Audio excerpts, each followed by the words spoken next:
प्राचीन समय में एक शहर में दो भाई रहते थे जो आपस में एक दूसरे से बहुत ही प्रेम किया करते थे। दोनों भाइयों में बड़े भाई का नाम अली बाबा और छोटे भाई का नाम कासिम था।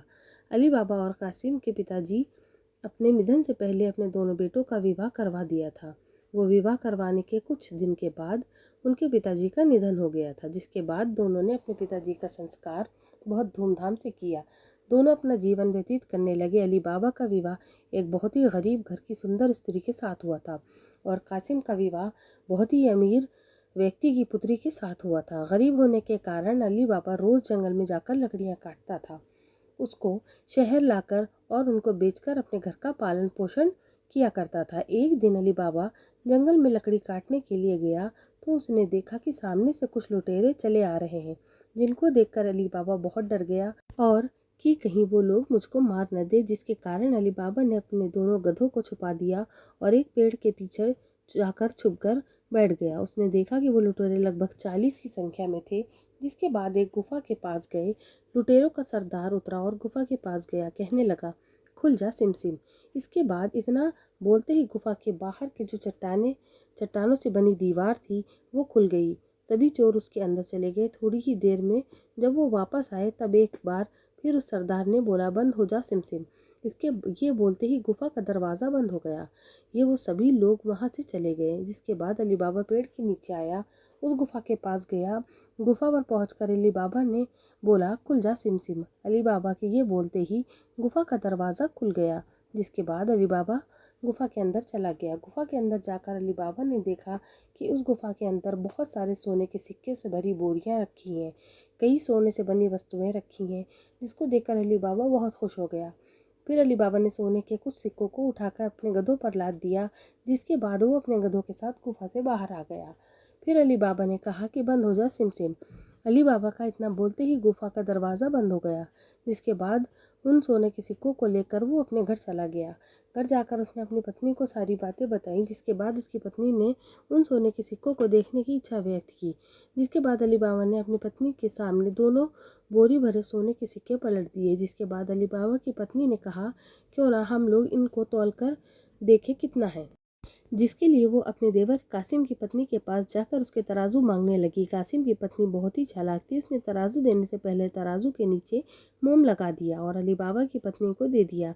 जिसके बाद जब अली बाबा अपनी पत्नी से तराजू तौल कर सारे सोने के सिक्के करके गड्ढे में गाड़ दिए, फिर तराजू ले जाकर वापस कासिम की पत्नी को दे आई। कासिम की पत्नी जैसे ही तराजू को पलट कर देखा तो उसमें मोम में एक सोने का सिक्का चिपका हुआ था, जिसको देखकर वो समझ गई कि ये लोग हमसे कुछ ना कुछ ज़रूर छुपा रहे हैं। जिसके बाद उसने अपने पति कासिम को सारी बातें बताईं। फिर वो अपने बड़े भाई अली बाबा के घर गया। फिर उसने अली बाबा से सारे राज के बारे में पूछा। अली बाबा ने कासिम को सारी बातें बता दी। जिसके बाद कासिम तुरंत गुफा की तरफ निकल गया। गुफा के पास पहुंचने के बाद उसने बोला, खुल जा सिमसिम। जिससे गुफा का दरवाज़ा खुल गया। वो अंदर चला गया। उसने बहुत सारे सोने के सिक्के इकट्ठा किए और बाहर आने लगा। बाहर आने के लिए जब वो उसे मंत्र को बोलना शुरू किया तो वो दरवाज़ा ना खुला, क्योंकि वो मंत्र को भूल चुका था। इसलिए वो सही मंत्र को बोलकर अनाप शनाप बक रहा था। इसके बाद थोड़ी ही देर बाद वहाँ पर 40 लुटेरे आ गए। उन्होंने गुफा के अंदर कासिम को देखा तो वहीं पर तुरंत मार दिया। उसके शरीर काट कर 4 अलग अलग हिस्सों में बांट दिया और वहाँ से चले गए। जब कुछ दिनों में कासिम अपने घर वापस नहीं आया तो उसकी पत्नी ने अली बाबा के पास जाकर कहा, कासिम अभी तक घर नहीं आया है, आप जाकर पता करिए। जिसके बाद अली बाबा समझ गया कि कासिम के साथ कोई ना कोई दुर्घटना ज़रूर हुई है। वो तुरंत उस गुफा के पास गया। जैसे ही गुफा के अंदर गया उसने देखा उसके भाई के 4 टुकड़े और बिखरे हुए हैं। जिसके बाद अली बाबा ने कासिम के शरीर के टुकड़ों को एक बोरी में भरकर कुछ सोने के सिक्कों को अलग अलग बोरी में भरकर शहर से बचकर कासिम के घर पहुंच गया, जहां पर उसने कासिम की पत्नी को कासिम के मरने के बारे में बताया। कासिम की लाश को पत्नी के सामने रख दिया, जिसको देखकर कासिम की पत्नी बहुत ही ज़ोर ज़ोर से रोने लगी। पत्नी को रोता देख अली बाबा डर गया और उसने कहा कि तुम इतनी ज़ोर ज़ोर से मत रो, नहीं तो हम लोगों को सारा राज खुल जाएगा। उसने अपने पति की लाश को दफनाने का फैसला किया, जिसके लिए उसने अपनी नौकरानी से कहा कि तुम एक दर्जी को मेरे पास ले आओ। जिसके बाद वो नौकरानी, जिसका नाम मर्जीना था, वो एक दर्जी के पास गई। वो दर्जी कोई आम दर्जी नहीं था। उसको कुछ सोने के सिक्कों का लालच देकर अपने साथ उसकी आंखों पर पट्टी बांध ले आई, जिसको अपने घर का पता न लग सके। लेकिन वो दर्जी बहुत ही शातिर किस्म का था। रास्ते भर अपने पैरों की चाल को गिनता हुआ आ रहा था, लेकिन उसने अली बाबा से कुछ नहीं कहा। चुपचाप अपना काम करके वापस चला गया। जिसके बाद अली बाबा ने बाहर सभी को जाकर बताया कि मेरे भाई की अचानक से तबीयत खराब हो जाने के कारण उसका निधन हो गया है। जिसके बाद अली बाबा ने अपने भाई का अंतिम संस्कार किया। जब उधर वो सभी लुटेरे गुफा के अंदर गए तो उन्होंने देखा कि अंदर वो मरे हुए व्यक्ति की लाश नहीं है जिसको उन्होंने मारा था। जिसको देखकर उन लुटेरों को सरदार समझ गया कि हमारा राज कोई जान चुका है। इसके लिए उसने एक चोर को शहर में जाकर पता लगाने के लिए भेजा। वो चोर खोज करते करते उस दर्जी के पास पहुंचा जिसने कासिम की लाश को सिला था।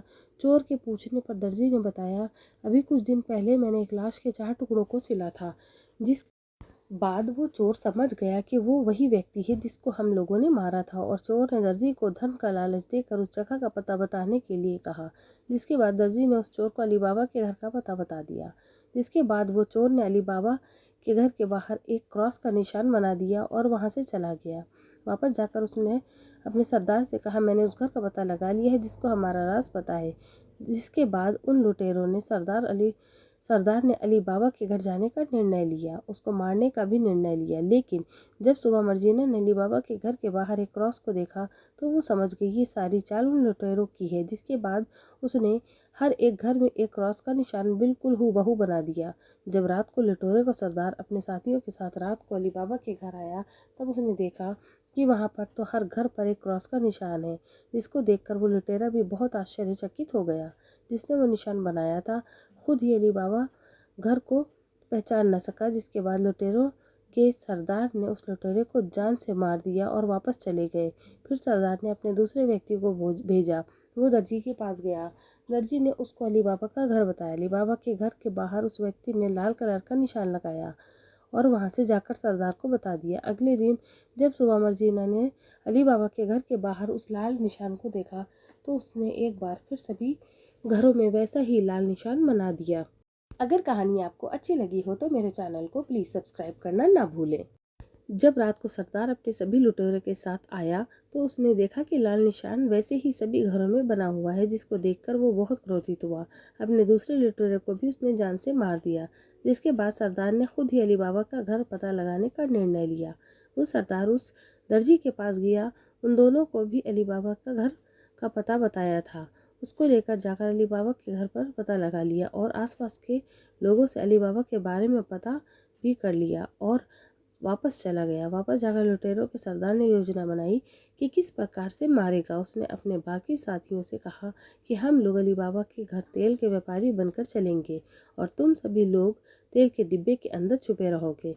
जब मैं लोगों को आदेश दूंगा तब तुम लोग बाहर आकर अली बाबा और उसके परिवार को ख़त्म कर देना। जिसके बाद सभी ने सरदार की सराहना की और अली बाबा के घर की ओर तेल का व्यापारी बनकर चल दिया। अली बाबा के घर पहुंचकर तब सब लुटेरों ने सरदार ने अली बाबा से कहा कि मैं तेल का व्यापारी हूँ, मैं आपके घर में कुछ दिन आराम कर सकता हूँ। जिसके बाद अली बाबा ने उसको अंदर बुला लिया और उनका आदर सम्मान करने लगा। लेकिन जब मर्जीना ने उन डिब्बों को ध्यान से देखा तो उसने तेल की जगह एक व्यक्ति को पाया। जिसको देखकर वो जान गई कि ये लोग कोई और नहीं बल्कि ये भी लुटेरे हैं जो हमारे अली बाबा को मारने के लिए आए हैं। जिसके बाद मर्जीना ने बहुत सारा तेल गर्म किया और एक एक करके सभी के डिब्बों में डाल दिया। जैसे ही मर्जीना ने डिब्बों के अंदर तेल डाला, अंदर बैठे सभी व्यक्ति गर्म तेल के होने के कारण वहीं पर मर गए। और फिर उसने जाकर चालाकी से लुटेरों के सरदार को भी मार दिया। ये देखकर अली बाबा मर्जीना पर बहुत क्रोधित हुआ। उसने पूछने लगा कि तुमने ऐसा क्यों किया। तब मर्जीना ने बताया, ये लोग वही लुटेरे हैं जिन्होंने कासिम की हत्या की थी। ये सुनकर अली बाबा एकदम हक्का बक्का रह गया और अपनी जान बचाने के लिए मर्जीना का बहुत बहुत धन्यवाद दिया और अपने बेटे का विवाह मर्जीना के साथ कर दिया। सभी लोग खुशी खुशी अपना जीवन व्यतीत करने लगे।